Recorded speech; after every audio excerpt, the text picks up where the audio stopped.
कलयुग के 5 कड़वे सत्य।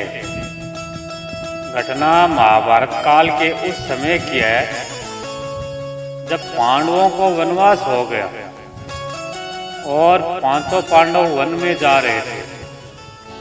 तभी सहदेव ने भगवान श्री कृष्ण से पूछा कि हमने तो ऐसा कोई बड़ा पाप नहीं किया, फिर भी हमें इतना बड़ा दंड क्यों?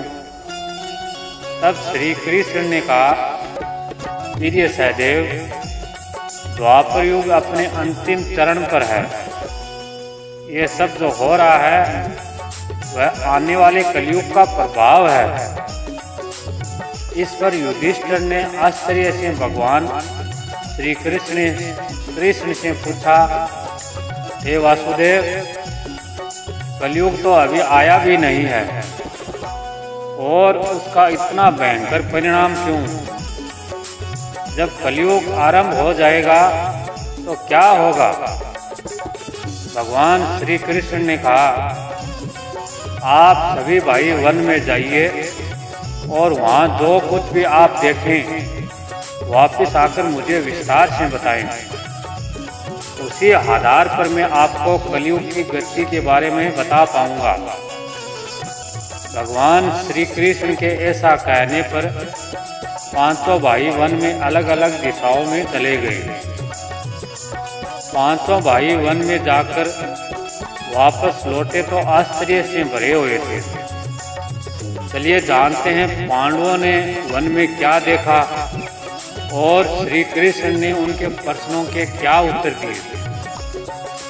आगे बढ़ने से पहले चैनल को जरूर सब्सक्राइब कर लें, वीडियो को लाइक और शेयर जरूर करें। भगवान श्री कृष्ण ने मुस्कुराते हुए कहा, अब आप लोग बताइए कि आपने क्या क्या देखा। सबसे पहले युधिष्ठिर ने बताया कि हे श्री कृष्ण, मैंने एक 2 सूंड वाले हाथी को देखा, इसका क्या अर्थ है? तब भगवान श्री कृष्ण ने कहा, इसका अर्थ यह है कि कलयुग में ऐसे लोगों का राज होगा जो दोनों ओर से शोषण करेंगे, बोलेंगे कुछ और, करेंगे कुछ और, मन में कुछ और, कर्म में कुछ और। ऐसे ही लोगों का राज होगा। उसके बाद महाबली भीम ने कहा, हे वासुदेव, मैंने एक गाय को देखा जो अपने बछड़े को इतना चाट रही थी कि वह बछड़ा खून से लहूलुहान हो गया।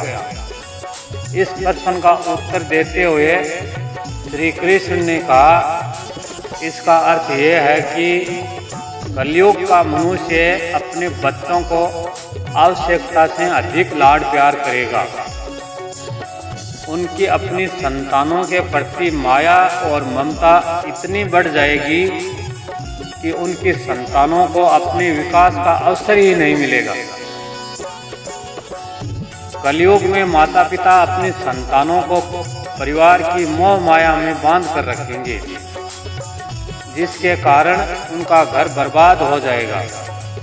किसी दूसरे का बेटा अब घर छोड़कर साधु बनेगा तो हजारों व्यक्ति उनके दर्शन करेंगे, किंतु यदि अपना ही बेटा साधु बनता है तो रोएंगे कि मेरे बेटे का क्या होगा, उसने क्या कर लिया।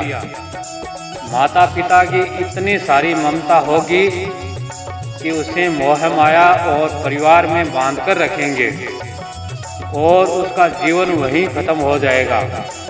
अंत में बेचारा अनाथ होकर मरेगा। इसके बाद अर्जुन बोले, हे कृष्ण, मैंने जो देखा है वह तो इससे भी कहीं अधिक आश्चर्यजनक था। मैंने देखा कि एक पक्षी के पंखों पर वेद की रचनाएं लिखी हुई थी और वह पक्षी एक मुर्दे का मांस खा रहा था। इसका क्या अर्थ है? इस पर भगवान श्री कृष्ण ने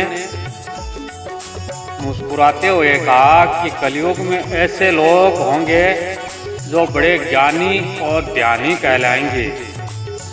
वे ज्ञान की चर्चा तो करेंगे, लेकिन उनके आचरण राक्षसी होंगे। बड़े पंडित एवं विद्वान कहलाएंगे, किंतु उनके मन में यह रहेगा कि मनुष्य मर जाए और हमारे नाम अपनी संपत्ति कर जाए। चाहे कितने भी बड़े लोग हों, किंतु उनकी दृष्टि दूसरे के धन और पद के ऊपर ही रहेगी। सत्पुरुष तो बहुत कम ही दिखेंगे। नकुल ने कहा, भैया मैंने देखा कि एक बहुत बड़ी चट्टान पर्वत से गिरी, उसे बड़े से बड़े वृक्ष भी रोक नहीं पाए, किंतु एक अत्यंत छोटे से पौधे ने उस चट्टान को वहीं पर रोक दिया। इसका अर्थ बताते हुए भगवान श्री कृष्ण ने कहा, कलयुग में मनुष्य की बुद्धि क्षीण हो जाएगी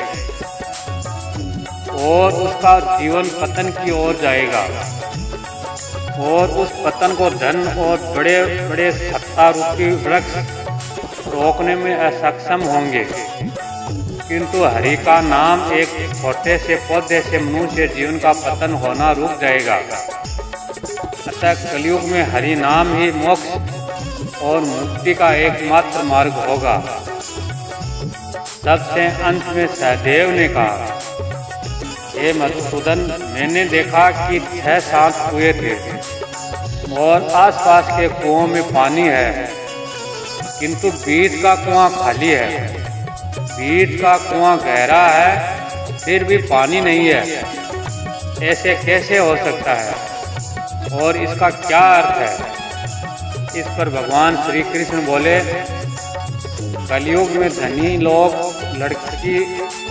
लड़के के विवाह और छोटे बड़े उत्सवों में बहुत ज़्यादा पैसा खर्च कर देंगे, किंतु अगर किसी भूखे को देखेंगे तो उनकी सहायता करने में किसी व्यक्ति को कोई रुचि नहीं होगी। उनका अपना ही सगा भूख से मरेगा, फिर भी वह लोग उसे देखते रहेंगे। दूसरी ओर मौज मस्ती, मदिरा, पान खाना, मांस खाना, सुंदरता, यौवन और व्यसन में पैसे उड़ा देंगे, किंतु किसी के 2 आंसू पहुँचने में कोई रुचि नहीं होगी। कहने का तात्पर्य यह है कि कलयुग में अन्न के भंडार होंगे, लेकिन लोग भूख से मर जाएंगे। लेकिन जो लोग ऐसी आदतों से दूर रहेंगे, उस पर कलयुग का नहीं बल्कि परमात्मा का प्रभाव होगा। तो दोस्तों, ये थे कलयुग के 5 सत्य। आपको कैसे लगे कमेंट करके ज़रूर बताना। चैनल को सब्सक्राइब करना ना भूलें।